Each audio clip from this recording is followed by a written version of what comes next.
ধরুন একজন মা তার ছোট বাচ্চাকে নিয়ে রাস্তা পার হচ্ছেন।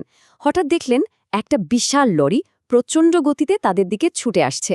এই কথাটা শোনার সাথে সাথেই কিন্তু আমাদের মন সবচেয়ে ভয়াবহ একটা দুর্ঘটনার ছবি এঁকে ফেলে, তাই না?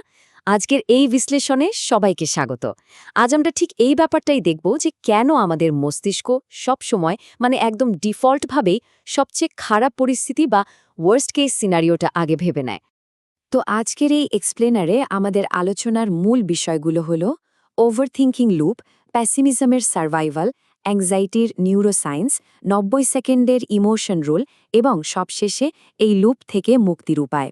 আমরা মূলত আধুনিক জীবনের এই উদ্বেগের পেছনের আসল বিজ্ঞানটা খুঁজব আর জানব কিভাবে খুব সহজেই এই চক্রটা ভাঙা যায়। চলুন শুরু করা যাক। শুরুতেই চলুন প্রথম পর্ব ওভারথিংকিং লুপ নিয়ে কথা বলি। কিভাবে আমাদের নিজেদের মস্তিষ্কই একটা অন্তহীন চক্র তৈরি করে আমাদের মানসিক শান্তির ১২টা বাজায়। একটা খুব স্বাভাবিক প্রশ্ন কিন্তু মাথায় আসতেই পারে, আমাদের মস্তিষ্ক কেন সবসময় সবচেয়ে খারাপটাই আগে ধরে নেয়? চলুন আমাদের প্রতিদিনের জীবনের খুব পরিচিত একটা উদাহরণ দিয়ে ব্যাপারটা বোঝার চেষ্টা করি। আচ্ছা, ধরুন গভীর রাতে কারো সাথে আপনার দারুণ একটা আড্ডা হলো। এরপর সকালে তাকে একটা মজার মিম পাঠালেন, মেসেজটা সিন হলো, কিন্তু ১ ঘন্টা ২ ঘন্টা পার হয়ে যাচ্ছে, কোনো রিপ্লাই নেই। অথচ আপনি পরিষ্কার দেখতে পাচ্ছেন যে সে অনলাইনে আছে, স্টোরিও দিচ্ছে। ব্যাস, আমাদের ব্রেন সাথে সাথেই ভাবতে শুরু করে, নিশ্চয়ই আমি কোনো ভুল করেছি বা সে বোধহয় আমাকে ইগনোর করছে। জাস্ট একটা রিপ্লাই না আসার কারণে আমাদের মস্তিষ্ক কিভাবে প্রত্যাখ্যান আর ব্যর্থতার এক বিশাল নেতিবাচক গল্প ফেদে বসল, খেয়াল করেছেন? আর ঠিক এখানেই চলে আসে আমাদের দ্বিতীয় পর্ব, প্যাসিমিজমের সার্ভাইভাল।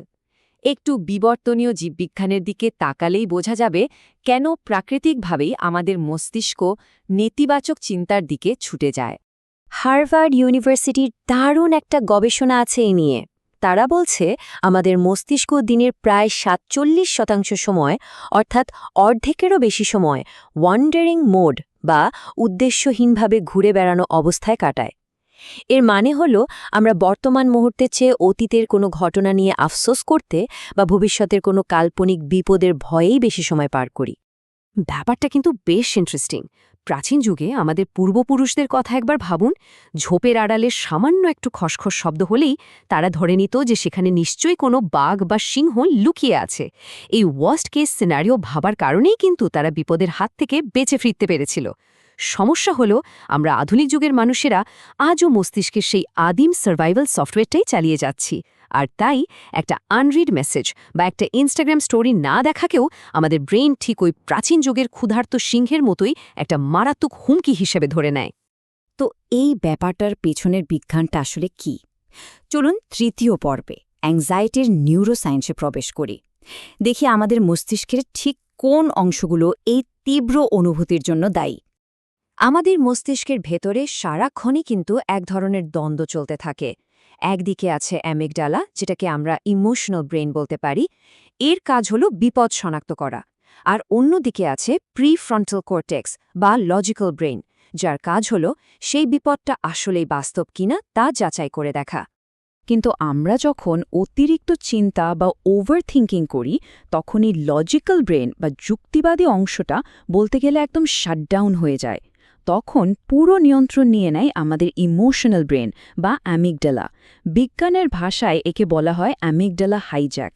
আর ঠিক এই কারণেই আমরা অনেক সময় বুঝতে পারি যে আমাদের চিন্তাগুলো পুরোপুরি অর্থহীন, তারপরও চাইলেই আমরা জাস্ট ঘুমিয়ে সব ঠিক করে ফেলব বলে পার পাই না।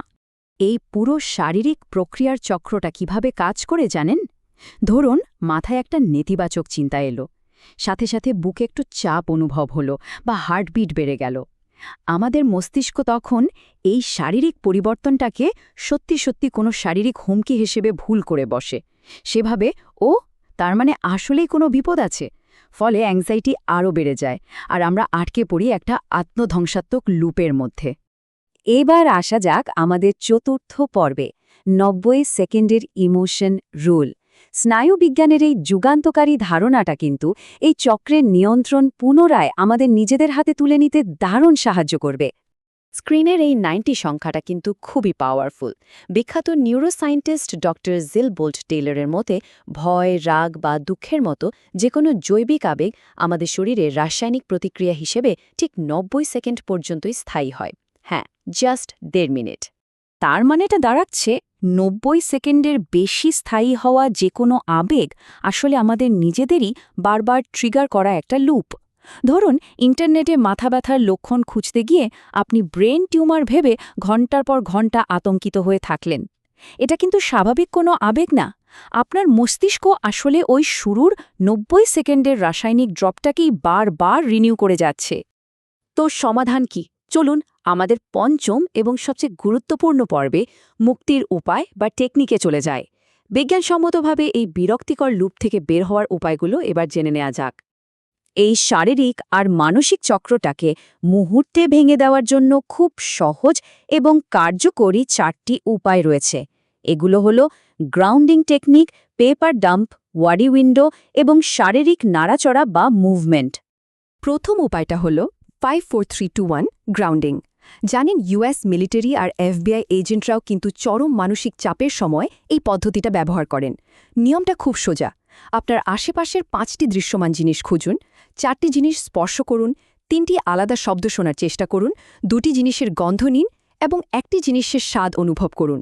এটা করার সাথে সাথেই আপনার মস্তিষ্ক বর্তমান মুহূর্তের বাস্তবতায় ফিরে আসতে বাধ্য হয় আর লজিক্যাল ব্রেন আবার তার নিয়ন্ত্রণ ফিরে পায়। দ্বিতীয় টেকনিকটার নাম হলো পেপার ডাম্প। ঘুমোতে যাওয়ার ঠিক আগে মাথার ভেতরে ঘুরপাক খাওয়া এলোমেলো চিন্তাগুলোকে কোনো রকম ফিল্টার ছাড়া মাত্র 3 মিনিটের জন্য একটা কাগজে লিখে ফেলুন। এই কাজটা ভেতরের ওভারথিংকিং লুপটাকে খুব দ্রুত ভেঙে দেয়। ট্রাই করে দেখতে পারেন। ঘুম অনেক গভীর হবে আর পরের দিন সকালে উঠে কাগজটা দেখলে আপনার নিজেরই মনে হবে যে রাতের সেই দুশ্চিন্তাগুলো আসলে কতটা ভিত্তিহীন ছিল। তৃতীয় পদ্ধতিটি বেশ মজার, ওরি উইন্ডো বা দুশ্চিন্তার জন্য বরাদ্দ সময়। অবাঞ্ছিত চিন্তাগুলোকে দিনের একটা নির্দিষ্ট সময়ের জন্য, ধরুন সন্ধ্যা 6টার জন্য স্থগিত করে রাখুন। যখনই অন্য কোনো সময় দুশ্চিন্তা আসবে, নিজেকে বলুন, এখন না, আমি সন্ধ্যা 6টায় এটা নিয়ে ভাবব। গবেষণায় দেখা গেছে এই সহজ ট্রিকটা ব্যবহার করলে মাত্র 2 সপ্তাহের মধ্যে অ্যাংজাইটি প্রায় 35% পর্যন্ত কমে যায়। আর সবশেষ চতুর্থ উপায়টি হল শারীরিক নাড়াচাড়া। এর পেছনের বিজ্ঞানটা কিন্তু দারুণ। যখন ওভারথিংকিং শুরু হবে, জাস্ট 60 সেকেন্ডের জন্য কিছু জাম্পিং জ্যাক করুন বা একটু হাঁটাহাঁটি করুন, কিংবা মুখে একদম ঠান্ডা জলের ঝাপটা দিন। এটা সাথে সাথেই আমাদের শরীরে স্ট্রেস হরমোন কর্টিসল কমিয়ে দেয় আর মন ভালো করার হরমোন এন্ডরফিন রিলিজ করে। শরীরকে একটা ধাক্কা দিয়ে রিসেট করার মাধ্যমেই কিন্তু মস্তিষ্ককে রিসেট করা যায়। দিন শেষে একটা কথা সবসময় মনে রাখবেন, ওভারথিংকিং বা অতিরিক্ত চিন্তা করাটা কিন্তু আমাদের কোনো ব্যক্তিগত দুর্বলতা নয়। এটা হাজার হাজার বছর ধরে চলে আসা একটা প্রাচীন প্যাটার্ন মাত্র, যা আমরা চাইলে খুব সহজেই আনলার্ন করতে পারি। তো মস্তিষ্কের এই বিজ্ঞানটা তো আমরা জেনেই গেলাম। এই অন্তহীন লুপ ভেঙে ফেলার জন্য আজ রাতেই এই 4টা টেকনিকের যে কোনো একটা প্রয়োগ করে দেখার এখনই কি সেরা সময় নয়? কি মনে হয়, সবার আগে কোন টেকনিকটা ট্রাই করা যেতে পারে? এই প্রশ্নটা আপনাদের জন্য রেখেই আজকের বিশ্লেষণ এখানেই শেষ করছি।